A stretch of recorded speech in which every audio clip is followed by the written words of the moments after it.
seperti yang kita diskusikan, hari ini kita akan ngobrol sebentar sebelum saya mengobservasi kelas dunia.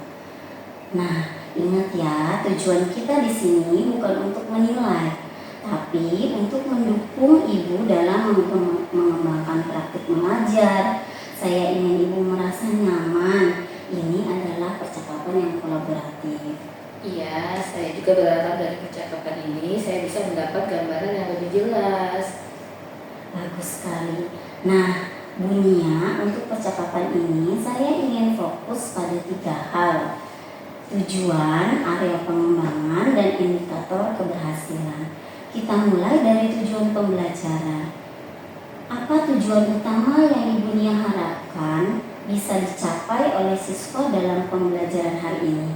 Hari ini saya akan mengajarkan materi tentang siklus air. Tujuannya, siswa dapat menjelaskan siklus air dengan bahasa sendiri, membuat model siklus air, dan mengevaluasi model tersebut. Bagus sekali.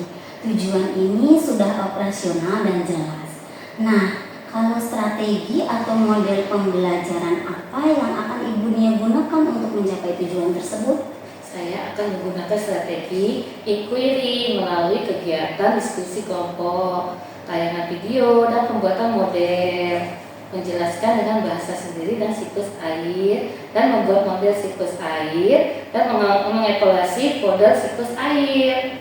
Nah, media apa yang digunakan untuk mendukung aktivitas siswa untuk mencapai tujuan tersebut?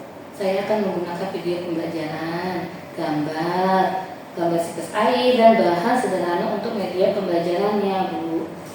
Nah, bagus. Kalau untuk asesmen, bagaimana menurut Bu Nia menilai ketercapaian tujuan belajar siswa?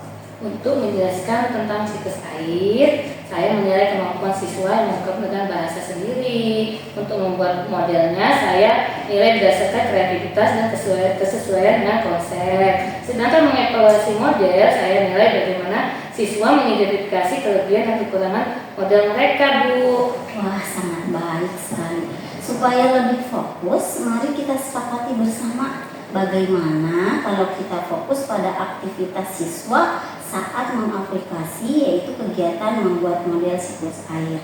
Baik, Bu, saya setuju pendapat Ibu.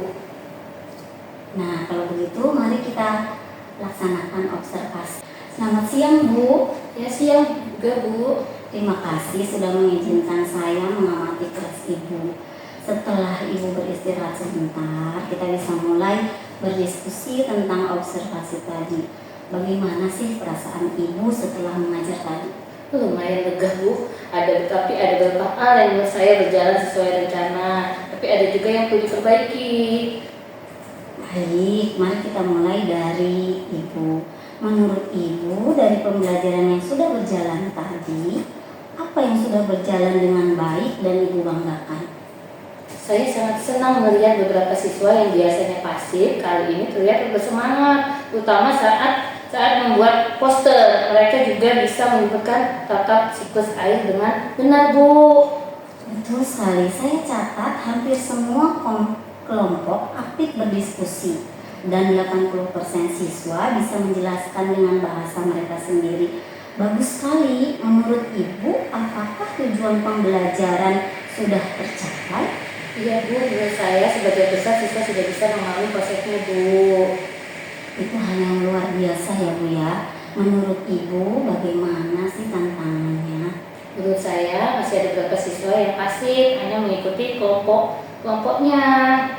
Saya juga mengamati hal itu. Kira-kira bagaimana pelajaran tadi mendorong siswa untuk belajar lebih mendalam? Mereka tampak lebih paham karena membuat produk poster, tapi saya rasa perlu lebih banyak kesempatan refleksi, Bu. Iya, bagus. Ibu sudah menyadari itu. Mungkin bisa dicoba menambahkan sesi think pair share ya sebelum diskusi kelompok, agar siswa yang pasif bisa ikut berpikir. Atau di akhir beri kesempatan siswa menulis jurnal singkat tentang apa yang mereka pelajari. Itu bisa memperkuat tahap refleksi. Iya, Bu, saya sangat setuju. Ide itu sangat bagus, Bu. Jadi ringkasnya 2 hal utama untuk pengembangan ke depan, yaitu memberikan partisipasi siswa aktif dan juga menambahkan sesi refleksi singkat di akhir pembelajaran. Bagaimana, apa Ibu setuju dengan fokus pengembangan itu? Setuju sekali Bu, itu realitas dan saya bisa langsung mempraktikannya Bu. Alhamdulillah, saya bisa mengapresiasi keterbukaan dan usaha Ibu. Dengan sedikit penyesuaian, saya yakin pembelajaran Ibu akan semakin bermakna, berkesadaran, dan menggembirakan. Saya siap mendampingi Ibu bila perlu diskusi lebih lanjut. Terima kasih banyak atas umpan balik dan dukungannya ya Bu ya. Iya, sama-sama.